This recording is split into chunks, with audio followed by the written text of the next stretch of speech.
Electrostatics I E. Irodov problem number 3.1। तो ये आपकी इरोडोव की इलेक्ट्रोस्टैटिक्स की फर्स्ट प्रॉब्लम है।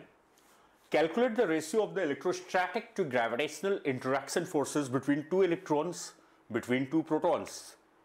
At what value of the specific charge, that is q by m, of a particle would these forces become equal in their absolute values in the case of interaction of identical particles?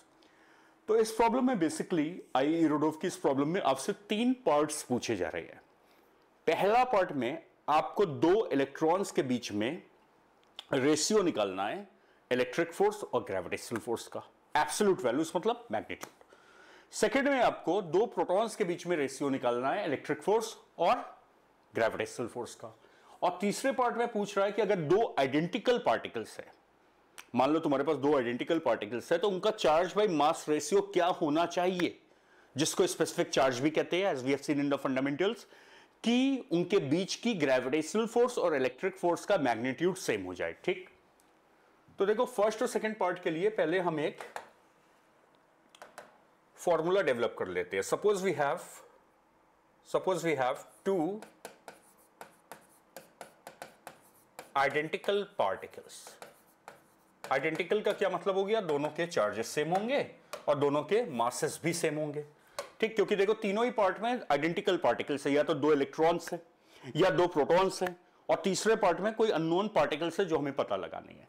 तो तीनों parts के लिए हम एक generalised formula बना लेंगे, बार बार हमें working करने की नीड नहीं होगी। तो इस केस में Q1 अगर Q होगा तो Q2 भी Q होगा, और अगर M1 M होगा तो M2 भी M ही होगा, क्योंकि पार्टिकल्स आर आइडेंटिकल। ठीक है, और ये डिस्टेंस मान लेते हैं कितना, R। ठीक, तो suppose we have two identical particles, तो इनके बीच की देखो जो इलेक्ट्रिक फोर्स का फॉर्मूला आएगा वो क्या आ जाएगा, 1/4 pi epsilon not Q1 Q2 by R square. So you will get Q1 Q2 as Q square, and you can remove modulus because Q square is never negative. और जो gravitational force होगी by the fundamental of Newton's law of gravitation वो हो जाएगी G M1 M2 by R square. So you'll get G M square by R square. Correct? तो ये आपके फॉर्मूले बन जाएंगे इलेक्ट्रिक फोर्स और ग्रेविटेशनल फोर्स का, if we have two identical particles. अब अगर तुम्हें रेशियो पता लगाना है, ठीक है, किसका, इलेक्ट्रिक फोर्स और ग्रेविटेशनल फोर्स का बिटवीन आइडेंटिकल पार्टिकल्स, और हम मैग्नीट्यूड पता लगा रहे हैं, तो ये आपका हो जाएगा 1/4 pi epsilon naught Q square by R square divided by GM square divided by R square. अब देखो ये R स्क्वायर कैंसिल आउट हो गया, and you will get 1/4 pi epsilon naught Q square by GM square. तो this will be the ratio of electric and gravitational force between two identical particles. कभी कभी कुछ books में, in some books,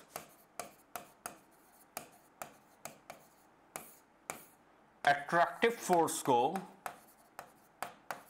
algebraic sign हम minus की दे देते हैं, और रिपल्सिव फोर्स को हम एल्जेब्रिक साइन प्लस की दे देते हैं। ठीक, तो अगर आप आइडेंटिकल पार्टिकल्स की बात कर रहे हो तो इनमें चार्ज सेम होगा, तो इलेक्ट्रिकली ये रिपेल करेंगे ना, तो इलेक्ट्रिक फोर्स को हम प्लस साइन दे देंगे अगर एल्जेब्रिक साइन को कंसिडरेशन में ले रहे हो, ये फंडा ले रहे हो। और बाय ग्रेविटेशनल फोर्स ये अट्रैक्ट करेंगे, तो ग्रेविटेशनल साइन को माइनस की साइन दे देंगे। तो फॉर आइडेंटिकल पार्टिकल जब तुम ये रेशियो निकालोगे, so will get something positive by something negative, so will get a negative answer अगर आप एल्जेब्रिक साइन को कंसिडरेशन में लोगे। ठीक, तो कभी कभी आप देखोगे कि एमसीक्यूज में, क्या होता है, आइडेंटिकल पार्टिकल्स के बीच की अगर इलेक्ट्रिक फोर्स और ग्रेविटेशनल फोर्स का रेशियो पूछ रहा है, तो in some MCQs, in some books, the answer may be given with a negative sign symbolising what, कि one force is attractive while another is repulsive. ठीक, हम जो अभी आंसर निकाल रहे हैं, since we are taking the absolute magnitude, तो we are not considering the algebraic sign. ठीक, अब हम एक एक केस देखते हैं। तो case 1, we are dealing with 2 electrons, correct? So the charge on the electron is, we know, minus 1.602 into 10 power minus 19 coulomb, and the mass of the electron is 9.1 into 10 power minus 31 kg, correct? तो अगर आप ये ratio निकालना चाहते हो तो this ratio will come to be 1 by 4 pi epsilon naught, तो ये हो गया 9 into 10 power 9 q स्क्वायर, तो 1602 into 10 power minus 19 का स्क्वायर डिवाइडेड बाई g, तो g की वैल्यू होती है 6.6 into 10 power minus 11 into m square, so we'll get 9.1 into 10 power minus 31 का स्क्वायर। एंड ऑफ कोर्स ये रेशियो आपका यूनिटलेस आएगा, ये इसलिए नहीं कि ये रेशियो है, यूनिटलेस इसलिए होगा क्योंकि ये रेशियो दो आइडेंटिकल फिजिकल क्वांटिटीज का है, दोनों ही फोर्सेस है, तो न्यूटन की यूनिट कैंसिल आउट हो जाएगी। So will get the answer as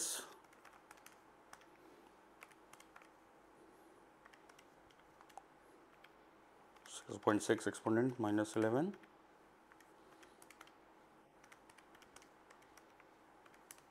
4.2, ये आपका आंसर आ जाएगा 4.2 इंटू 10 पावर 42।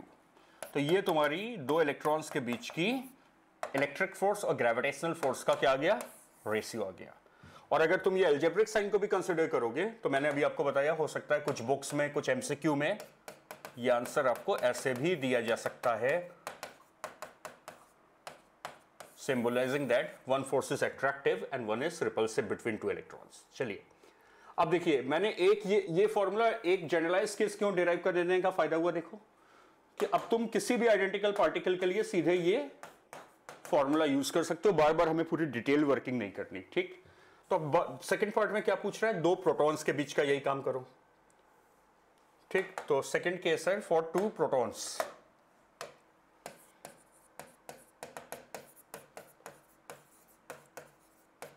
ठीक। तो अगर हम दो प्रोटॉन ले लेते हैं तो Q की वैल्यू होगी 1.602 into 10 power minus 19 coulomb, and we know mass of the proton is 1.67 into 10 power minus 27 kg, correct. तो अब यहां जब आप रेशियो निकालोगे Fe बाई Fg का, तो 1/4 pi epsilon not 9 into 10 power 9 into Q square 1.602 into 10 power minus 19 का square divided by G 6.6 into 10 power minus 11 into mass, तो 1.67 इंटू 10 पावर माइनस 27 का स्क्वायर आ जाएगा। सो विल गेट व्हाट, 9 एक्सपोनेंट 9 1.602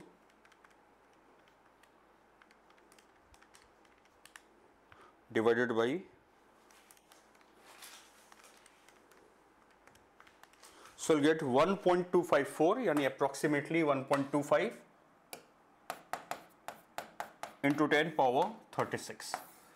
तो can you see, एक चीज तुम यहां visualise करो, जो तुम्हारी इलेक्ट्रोस्टैटिक फोर्स आ रही है वो ग्रेविटेशनल फोर्स के कंपैरिजन में बहुत बहुत बहुत ज्यादा है। कैन यू सी, ये तुम्हारा रेशियो आ रहा है समथिंग लाइक 10 की power 42, that is a very big quantity.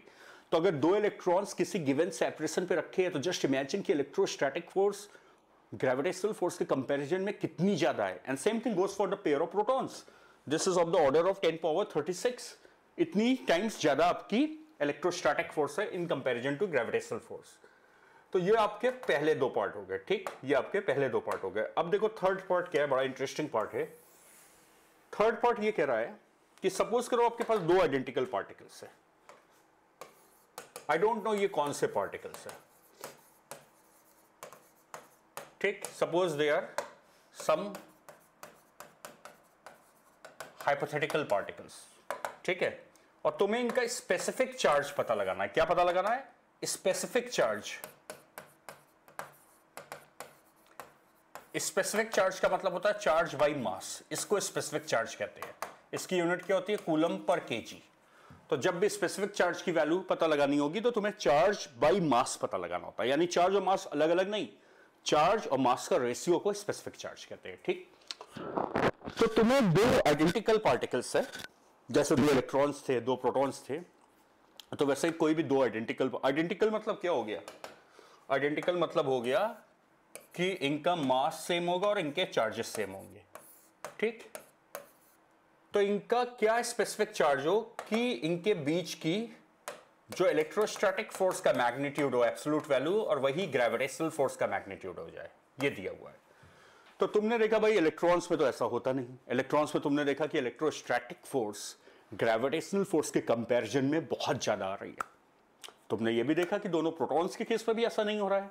दोनों प्रोटॉन्स के केस में भी the electrostatic force is much much much greater than the magnitude of the gravitational force. तो ऑफ कोर्स ये इलेक्ट्रॉन और प्रोटॉन नहीं हो सकते। तो ये है क्या, वी डोंट नो। इसीलिए मैंने क्या लिख दिया कि कुछ भी हाइपोथेटिकल पार्टिकल्स हो सकते हैं, ठीक। तो अब यहां तुम्हें करना क्या है, अगर FeFg के बराबर होगा ना, तो ये जो रेशियो इन पार्टिकल्स का आएगा ये 1 के बराबर आना चाहिए। और ये रेशियो कितना आया था हमारा, 1/4πε0 Q²/gm²। तो ये कितना आना चाहिए, 1, ठीक। अब हम किसको सब्जेक्ट बना ले, तो अब देखो यहां पे दो अननोन है, Q भी अननोन है और M भी अननोन है। तो तुम एक इक्वेशन से दो अननोन तो पता नहीं लगा सकते, और ना तुमसे प्रॉब्लम दो अननोन पता लगाने को लिए कह रही है, वो तो तुमसे ये वैल्यू पूछ रही है, ये तुमसे स्पेसिफिक चार्ज की वैल्यू पूछ रही है, यानी चार्ज बाय मास। तो इसको बना लो अब subject. So will gate Q/m²। तो देखो G आ जाएगा इधर, और ये चीज ये देखो ये पूरा LHS पे मल्टीप्लिकेटिव फैक्टर है, तो ये इधर चला जाएगा डिनोमिनेटर में। सो विल गेट G/1/4πε0। ये कूलम्स कांस्टेंट नीचे चला जाएगा, ठीक। So you will gate Q/m² is 6.6 into 10 power -11 divided by 9 into 10 power 9. So what value you will get? 6.6 exponent -11 divided by 9 exponent 9. So you'll get 7.33 into 10 power -21. ये Q/m का square आ रहा है, ठीक। तो अगर तुम Q/m निकालोगे तो आप इसको अंडर रूट कर दो। So you will get what? 8.56 into 10 power -11. And what will be the unit? तो Q की यूनिट है कूलम्स और मास की यूनिट है kg। तो ये आंसर हो गया। तो अगर तुम्हें कोई ऐसे आइडेंटिकल दो पार्टिकल चाहिए, ऐसे दो आइडेंटिकल पार्टिकल चाहिए जिनको जब तुम किसी डिस्टेंस पे रखो और उनके बीच की इलेक्ट्रिक फोर्स का मैग्नीट्यूड ग्रेविटेशनल फोर्स के मैग्नीट्यूड के बराबर आ जाए, तो वो पार्टिकल्स का charge by mass ratio fix है, यही होना चाहिए, तभी ऐसा हो पाएगा। देखो चार्ज बदल सकता है, मास बदल सकता है, बट ऐसी कंडीशन में उनका चार्ज बाय मास का रेशियो स्पेसिफिक चार्ज ही आना चाहिए। तो ये प्रॉब्लम का थर्ड पार्ट हो गया, ठीक है।